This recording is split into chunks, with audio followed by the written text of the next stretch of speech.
मिरजचे नगराध्यक्ष महेश तुर्मटमट आता जिल्हा परिषद निवडणुकीच्या अनुषंगाने आपण पाहतोय राष्ट्रवादी काँग्रेस पक्षाचा प्रचार करण्याच्या उद्देशाने ते मैदानात उतरलेले आहेत। आज मौजे लिंगनूर गावी त्यांची आज तोप धडाडलेली आहे। गडिंग्लज नगरपालिकेच्या निवडणुकीच्या अनुषंगाने आपण पाहतोय त्यावेळी प्रत्येकानं महेश तुर्मटमट यांचं भाषण हे अगदी मन लावून ऐकलेलं होतं, मग ते युट्यूबवर असेल किंवा लाईव्ह असेल। पण आता आपण पाहतोय या जिल्हा परिषद निवडणुकीच्या अनुषंगाने ते मैदानात उतरलेले आहेत। स्टार प्रचारक म्हणून राष्ट्रवादीची बाजू मांडताना प्रत्येक जाहीर सभेमध्ये आपल्याला ते दिसत आहेत। तर स्वतः महेश तुर्मटमट आहेत आपल्या सोबत। काय सांगाल, नगरपालिकेचं रणांगण होतं हे तुमच्या भाषणाने गाजलेलं होतं आणि आता जिल्हा परिषद पंचायत समितीच्या निवडणुकीच्या अनुषंगाने आपण पाहतोय खेडोपाडी वाड्या वस्तीवर जाहीर सभेतून तुम्ही गरजताना दिसताय, राष्ट्रवादीच्या माध्यमातून प्रचार करताना दिसताय। ह्या जिल्ह्याचे भाग्यविधाते आदरणीय नामदार हसन मुश्रीफ साहेब त्यांच्या नेतृत्वाखाली गडिंग्लज तालुक्याचा विकास झाला। शहरातला विकास देखील गेल्या 25 वर्षापासून सत्ता असताना देखील आणि नसताना देखील सुद्धा साहेबांनी त्या ठिकाणी फार मोठा विकास केला।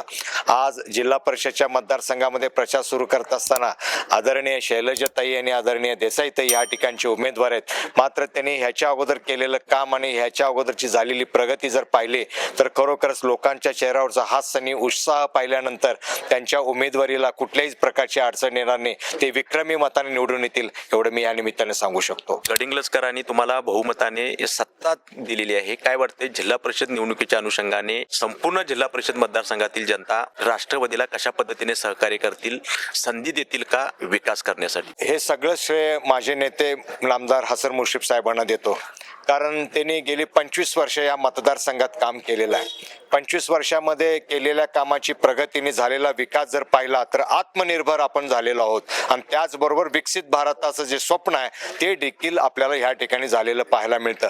तेच त्यांचं काम आणि त्यांचं कार्य आम्ही लोकांच्या पर्यंत सांगण्याचा या ठिकाणी प्रयत्न केलाय आणि त्या कामामध्ये मी यशस्वी झाल्यामुळं आम्हाला हे श्रेय आज या ठिकाणी पाहायला मिळतंय। निवडणूक खूप महत्वाची आहे, मुश्रीफ साहेबांचं काम खूप महत्वाचं आहे। त्या अनुषंगाने हे जे तिन्ही उमेदवार जे आहेत गणातील 2 आणि जिल्हा परिषदेचे, त्या निमित्ताने काय आवाहन करताय जनतेला? आता इथून पुढे ग्रामीण भागातली व्यवस्था, नागरिक सुविधा ह्या फार महत्वाच्या आहेत, तसंच बेरोजगारीच्या समस्या देखील तेवढ्याच महत्वाच्या आहेत। ह्या सगळ्या समस्या आणि नागरिक सुविधा केवळ मुश्रीफ साहेबच देऊ शकतात आणि इथून पुढे जे व्हिजन आहे हे मुश्रीफ साहेबांच्या माध्यमातूनच डेव्हलपमेंटचं व्हिजन आपल्याला या ठिकाणी पाहायला मिळणार आहे। कोणताही नेता आपल्या मतदारसंघाचं, आपल्या नागरिकांचं आणि मतदारांची काळजी कशी घेतो ह्याचा आदर्श मुश्रीफ साहेबांच्या माध्यमातून घेणं या ठिकाणी गरजेचं आहे। जिल्ह्यातलं 1 नंबरचा तालुका करून दाखवण्याचं काम या ठिकाणी केलेलं आहे। आरोग्य सुविधा असतील, शैक्षणिक सुविधा असतील, त्याचबरोबर बेरोजगार असतील आणि अनेक योजनांच्या माध्यमातून सर्वसामान्य गोरगरीब लोकांना त्यांनी मदत या ठिकाणी केलेली आहे। गेली 25-30 वर्ष शक्तिशाली नेतृत्व म्हणून राज्याचं त्या ठिकाणी काम करत असताना